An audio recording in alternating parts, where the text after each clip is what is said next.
So listen, I got my start in comedy when I was a little boy. My dad had a car dealership, and the customers would come in, and I would sit in the corner, and they'd look at me and they say, hey little guy, what you doing? And I'd say, "Pfft." And that was how I got my start in comedy. Okay, because I realized that if I made the customers laugh, they would pay my dad money. So I from the start, comedy for me was about putting food on the table.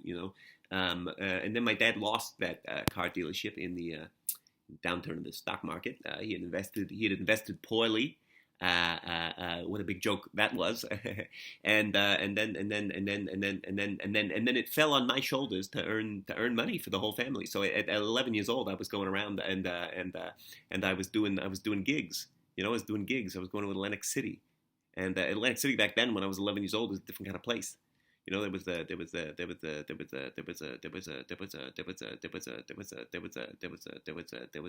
a guy who would do a routine, where his whole routine was that he would bring an alligator on stage and he would fuck it.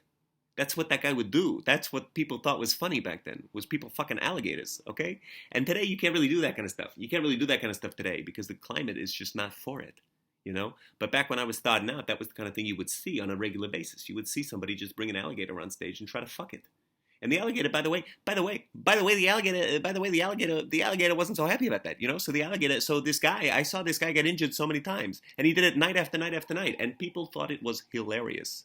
So that was the kind of thing I was going up against, and I knew, I'm 11 years old, I don't stand a chance fucking an alligator. So I knew I had to have really sharp stuff if I wanted to compete with that. So I got my start by going up to this guy named Larry Tingers.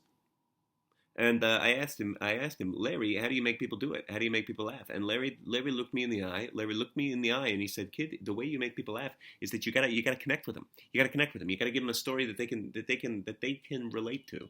So I started telling comedy about my family, about what it was like to be 11, and people liked it. People liked it because I was being honest about where I was from. I didn't have to fuck an alligator to get laughs. So that's basically how I got my start. I started out at 11, and back then it was a job. It was a job. It wasn't this passion. You didn't have people. There was no such thing as a comedy nerd. There was no such thing as that. There was no such thing as somebody who would look at all the tapes from the TV shows, and there was no such thing as that.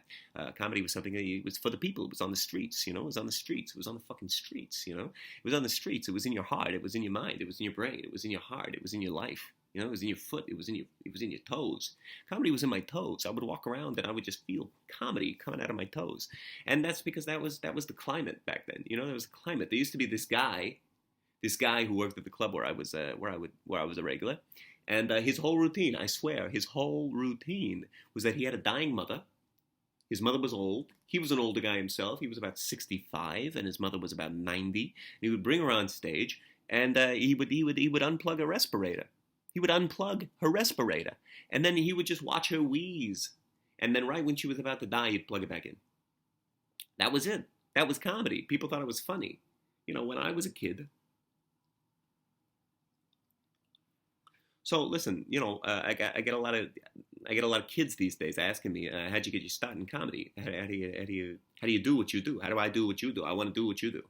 And I tell them, listen, if you're gonna devote your life to this, first thing first, you gotta ask yourself whether you really want to do it.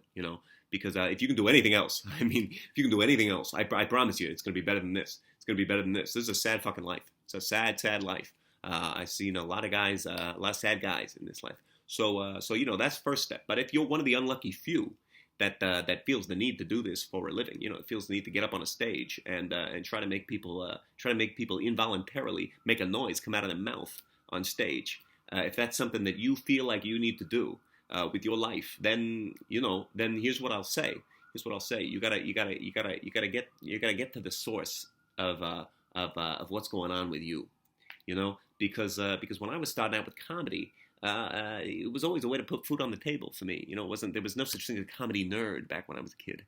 You did comedy because it was a job, and it was like being a carpenter or a mechanic or a lawyer or a doctor or anything. You know, it was just comedy. But it was the lowest of the low. You know, you were at the bottom of the totem pole. You were lower than a plumber to be a comedian. Nothing wrong with plumbers. You know, we all gotta shit. We all gotta get our stuff fluffed. We all gotta get our stuff fluffed by some plumber. You know, that's my favorite thing in the world, is getting fluffed by a plumber. You ever get fluffed by a plumber? It's delicious. It's delicious. Any plumbers in the audience tonight? Any plumbers? Huh? Huh? You know what I'm talking about. You fluffed somebody before? You ever fluffed a guy? Huh? You ever fluffed someone, you plumber? Huh? Huh? Huh? What do you think those plunges are for, huh? Not the ones with the suction, but the fuzzy ones. You know what I think those are for? Those are for fluffing guys. The plumbers, every plumber in this room has fluffed somebody, and don't you tell me different, okay? Every plumber in this room, how many plumbers in the room? How many plumbers? How many plumbers? You've all fluffed, okay? We all know you've fluffed. That's what it is. That's what life is. That's what it is to be a plumber. So if you're going to be a plumber, get ready to fluff. Get ready to fluff someone, okay? Because that's what it is to be a plumber. And if you want to be a comedian, my advice is don't. Don't fucking do it.